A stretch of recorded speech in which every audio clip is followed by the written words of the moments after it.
Behind the barbed wire of Guantanamo Bay, the United States guards what may be one of its darkest secrets: torture. As the Obama administration prepares to close the infamous detention facility in Cuba, what remains open is the issue of human rights violations. But the European Parliament resolution says European Union countries are partially responsible. This resolution stresses the ambiguity in the declaration from the Obama administration. First, we welcome the decision to close Guantanamo, but we are worried about the existence of rendition schemes. Extraordinary rendition schemes in which EU member states kidnapped and illegally transported terror suspects to Guantanamo. That's according to recently disclosed information by the European Parliament. In some cases, there have been stopovers in European countries.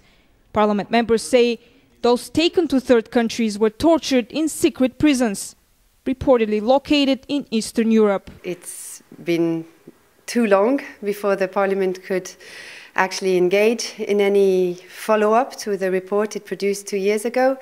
However, we are relieved and we welcome that at last it took some step to follow up its work.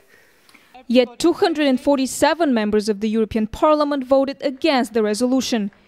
And many have questioned whether the United States and EU countries have really done anything illegal. Others would argue such secret methods were a necessary tool in the war on terror. But human rights groups disagree. We believe that, of course, the fight against terrorism is highly legitimate, is needed, and states must protect their citizens.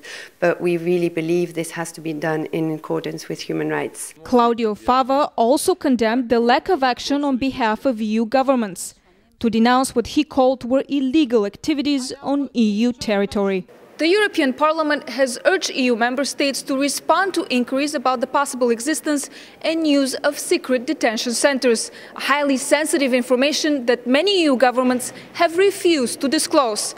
For Press TV in Brussels, I'm Anna Moya.